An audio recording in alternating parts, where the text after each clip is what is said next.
हमारे देश के अंदर जब एक लड़की का रेप होता है उस वक्त देश का मीडिया, पूरा देश एकजुट हो जाता है। लोग सड़कों पर उतर आते हैं, विरोध प्रदर्शन किया जाता है, कैंडल मार्च निकाला जाता है और दोषी को कड़ी से कड़ी सजा दिलाने की मांग की जाती है। और होना भी ऐसा ही चाहिए कि अगर किसी ने रेप किया है तो फिर उसे ऐसी सजा मिलनी चाहिए कि आने वाले समय में कोई रेप का नाम भी न ले। मगर हमारे देश के अंदर जब किसी लड़के का रेप होता है तो उसकी आवाज कोई नहीं उठाता। न्यूज़पेपर में भी आपको इस तरह की खबरें नहीं नजर आती होंगी क्योंकि कोई यकीन ही नहीं मानता। और अगर यकीन मान भी लेता है तो फिर कहते हैं कि जो हुआ सो हुआ, तेरा तो मजा ही आया होगा। कुछ इस तरह की विचारधारा है लड़कों के लिए। एक लड़का 5 लड़कियों का रेप कर सकता है, लेकिन 5 लड़कियां एक लड़के का रेप कर सकती हैं, इस पर कोई भी यकीन नहीं करता। लेकिन ऐसा हुआ है।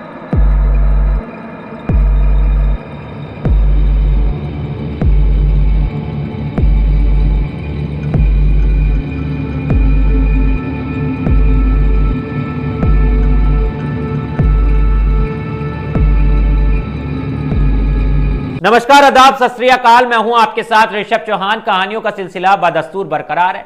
मैं आपके लिए एक और सच्ची घटना पर आधारित कहानी लेकर आ चुका हूं। इस कहानी को शुरू करते हैं, लेकिन उससे पहले मैं आपको हमेशा की तरह जगह और किरदारों के बारे में बता देता हूं। दरअसल ये पूरी कहानी देश की राजधानी दिल्ली की है। साल 2023 17 अगस्त का ये पूरा मामला है। इस कहानी के अंदर जो पहला किरदार है उसका नाम है सौरभ, जिसकी उम्र तकरीबन 22 साल है। और इस कहानी के अंदर दूसरा किरदार है रईस खानदान की 5 बिगड़ैल लड़कियां।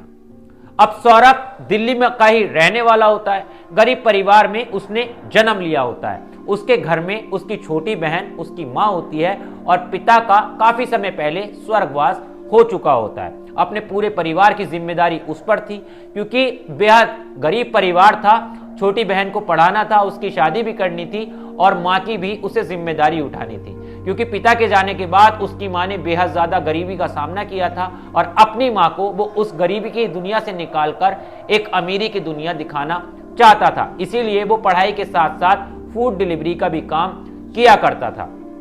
फूड डिलीवरी का काम करके अपनी एजुकेशन को आगे कंप्लीट कर रहा था और अपने परिवार को भी चला रहा था। रोज सुबह उसे कॉलेज जाना, कॉलेज से शाम को 5 बजे करीब घर पर आना और 5 बजे के बाद उसे फूड डिलीवरी का काम करना रात को 12 बजे तक। इसी तरह से उसका जीवन चल रहा था और वो आगे इसी तरह से बढ़ रहा था। उसके मन में कई सपने थे, उन सपनों को उसे पूरा करना था। लेकिन दिन आता है साल 2023 17 अगस्त का। सौरभ रोज की तरह अपने घर से निकलता है, शाम को कॉलेज कंप्लीट करता है और अपने घर वापस आ जाता है। एक बाइक उठाता है और उस जगह पहुंचता है जहां पर काफी सारे डिलीवरी बॉय खड़े होते हैं, जो जगह उसके घर से थोड़ी ही दूर पर थी। वहां जाकर वो अपने दोस्तों से बातचीत करता है तो उसके दोस्त बताते हैं कि सौरभ यार, आज का दिन तो बहुत ज्यादा खराब है और आज सुबह से हमारे पास तो काम ही नहीं है। वो कहता है कि चलो अब मैं आया हूं, देखते हैं कि मुझे कितना काम मिलता है। शाम को 5 बजे के बाद 6 बजे के करीब उसके पास एक ऑर्डर आता है। उस ऑर्डर को ड्रॉप करने में तकरीबन उसका 1 घंटे का समय चला जाता है और रात भी हो जाती है। अब वो आके फिर से उसी स्टॉप पर इंतजार करने लगता है कि एक ऑर्डर तो कंप्लीट हो गया है, अब दूसरा ऑर्डर आएगा तो उसे भी मैं ड्रॉप कर आऊंगा। लेकिन उस दिन उसके पास कोई ऑर्डर नहीं आता। 11 बज जाते हैं तो वो सोचता है कि आज काम वाकई में ही कम है, क्यों ना घर अपने जल्दी जाया जाए। वो अपने घर वापस आता है तो 12 बज जाते हैं और तभी उसके पास उसकी मोबाइल ऐप पर एक ऑर्डर शो होता है। वो देखता है तो सोचता है कि यार आज वैसे भी काम कम किया है और पैसा भी कम कमाया है, क्यों ना इस ऑर्डर को कंप्लीट किया जाए और थोड़ा पैसा कमाया जाए। वो तुरंत होटल पे पहुंचता है, वहां से उस ऑर्डर को पिकअप करता है तो वो देखता है कि रात के 12 बजे किसी ने इतने कम पैसों का पिज्जा 10 किलोमीटर की दूरी पर क्यों ही मंगाया होगा। उसके मन में पहले तो विचार आता है, फिर वो सोचता है खैर मेरा तो काम है, मुझे तो काम करना ही है। रात के अंधेरे में सुनसान सड़क को वो पार करता हुआ उस लोकेशन पर पहुंचता है। लोकेशन पे पहुंचने के बाद जिसका ऑर्डर था उसे कॉल करता है। कॉल पर एक लड़की की आवाज आती है। लड़की कहती है कि थोड़ी देर वेट करो, मैं अभी अपने घर से बाहर आ रही हूं। अब जिस जगह वो पहुंचा था एक काफी ज्यादा बड़ा घर था। आसपास उसके काफी कुत्ते भौंक रहे थे जिससे सौरभ को डर भी लग रहा था। अब लड़की उस घर में से निकल कर आती है तो लड़की उस ऑर्डर को लेती है और कहती है कि सॉरी मेरे पास चेंज नहीं है, मैं चेंज भूल गई हूं, और काफी उसके साथ अच्छे से बिहेव करती है और कहती है कि थोड़ी देर और वेट कर लो, मैं आपको चेंज ला कर दे देती हूं। और इतना कहकर वो उससे ये भी कहती है कि आप घर के अंदर आ जाओ, नहीं तो ये कुत्ते आपको कहीं काट ना ले। अब सौरभ सोचता है कि यार वाकई में अगर कुत्तों ने काट लिया तो उसका काफी ज्यादा नुकसान हो जाएगा, इंजेक्शन वगैरह लगाना पड़ेगा, उसके पास इतने पैसा भी नहीं है। वो तुरंत घर के अंदर एंट्री लेता है और पहले डोर को क्रॉस करके वो एक गैलरी वाले जगह पर पहुंच जाता है। अब लड़की काफी देर अंदर से नहीं आती है, अंदर म्यूजिक की आवाजें आ रही होती हैं। वो अंदर झांक कर देखता है तो उसे नजर आता है कि अंदर 4 से 5 लड़कियां हैं जो म्यूजिक बजाकर एंजॉय कर रही हैं और नाच वगैरह रही हैं। थोड़ी देर बाद वो लड़की बाहर निकल कर आती है। जिस वक्त वो लड़की बाहर निकल कर आई तो पहले तो वो कुछ और थी, लेकिन बाद में वो सौरभ के सामने कुछ और ही थी। वो सौरभ से कहती है कि क्या तुम भी हमारे साथ इस पार्टी को एंजॉय करना चाहोगे? अब सौरभ कहता है कि नहीं, मैं इस पार्टी को आपके साथ एंजॉय नहीं कर सकता, आप मुझे पैसा दे दीजिए, मुझे घर पर जाना है, काफी ज्यादा लेट हो चुका हूं। तो वो कहती है कि मुझसे थोड़ा ज्यादा पैसा ले लो, लेकिन तुम इस पार्टी को एंजॉय कर लो। अब सौरभ सोचता है कि ये 4 से 5 लड़कियां हैं, मैं अकेला लड़का हूं, कि आखिर कहीं कुछ गलत ना हो जाए। उसके दिमाग में तमाम सवाल चलने लगते हैं। वो मना कर देता है। तभी लड़की काफी ज्यादा उसे नशे में नजर आती है। वो गुस्से में उससे कहती है कि तुम्हें मेरी बात माननी पड़ेगी, अगर तुम अब हमारे साथ इस पार्टी को एंजॉय नहीं करोगे तो मैं पुलिस को कॉल कर दूंगी, और पुलिस को कॉल करने के बाद कहूंगी कि तुमने हमारे साथ बदतमीजी की है। वो तुम्हें गिरफ्तार कर लेगी और उसके बाद तुम्हें जेल में बंद कर देगी। अब जैसे ही सौरभ ये बात सुनता है तो वो काफी ज्यादा डर जाता है। उसके पास कोई ऑप्शन नहीं बचता है। वो कहता है कि ठीक है, आप ऐसा मत करो, मैं आपकी बात मानने के लिए तैयार हूं। लड़की सौरभ को अंदर लेकर जाती है। उन 4 से 5 लड़कियों को देखकर वो काफी डरा हुआ महसूस करता है, क्योंकि लड़कियों ने काफी छोटे कपड़े पहन रखे थे और सबके हाथ में सिगरेट और ड्रिंक वगैरह थी।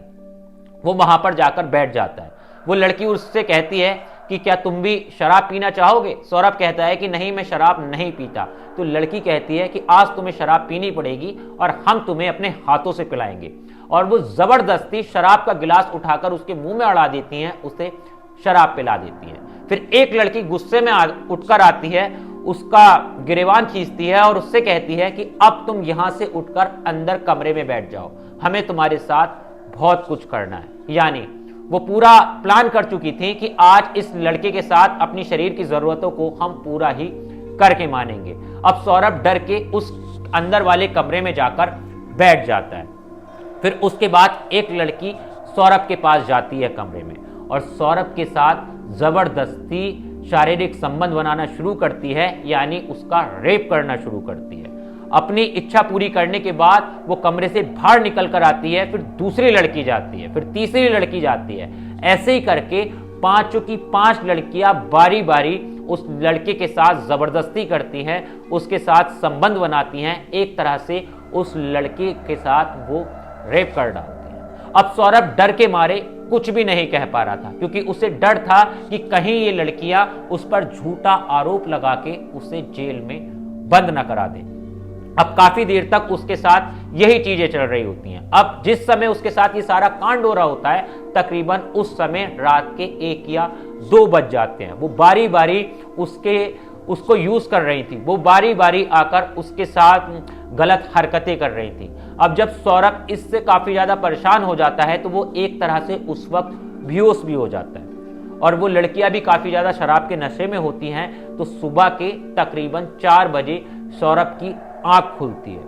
उसमें से 2 लड़कियां उस वक्त उठी हुई होती हैं। वो सौरभ को जैसे ही देखती हैं कि सौरभ उठ चुका है तो वो कहती हैं कि तू यहां से अभी के अभी भाग जा, नहीं तो तेरे साथ बहुत कुछ गलत हो जाएगा, और अगर तूने ये बात किसी से कही तो फिर तेरा न जाने क्या होगा, वो भगवान ही जाने, क्योंकि तू नहीं जानता हम कौन हैं और हम तेरा क्या कर सकते हैं। इस तरह की बातें भी कहती हैं कि हमने तेरी वीडियो वगैरह भी बना ली है।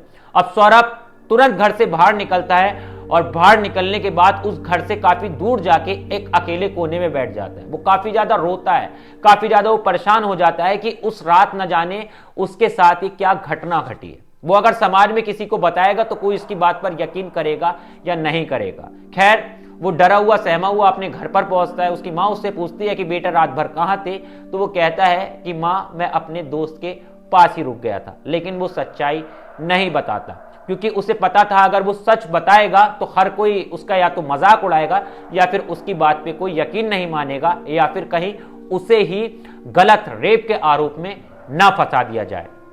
इस मामले में कोई एफआईआर वगैरह तो नहीं होती है, मगर 1 साल बाद सौरभ अपने दोस्त को यह बात बताता है। उसका दोस्त पेशे से पत्रकार होता है। जब वो सौरभ की ये कहानी सुनता है तो सोशल मीडिया पर साल 2017 में ही एक आर्टिकल लिखकर डाल देता है, जिसके बाद सौरभ की ये कहानी सामने आती है। खैर, मामले में ज्यादा कोई बड़ा एक्शन नहीं होता है,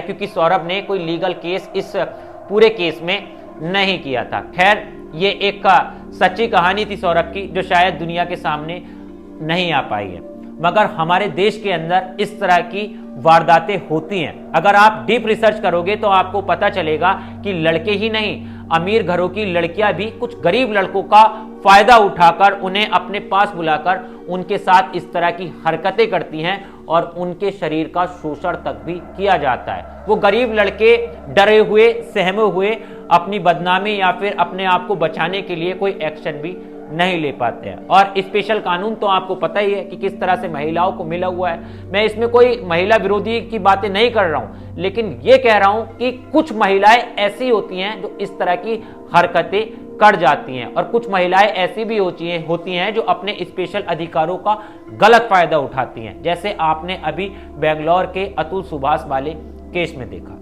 खैर, आपकी इस कहानी पर क्या राय है, क्या विचार है, कमेंट में जरूर बताना। और इसी तरह की क्राइम स्टोरीज के लिए मुझे फॉलो करना मत भूलना। किस जगह से, किस राज्य से वीडियो देख रहे थे, ये भी जरूर बता के जाना। मिलता हूं आपसे किसी और वीडियो में। जय हिंद।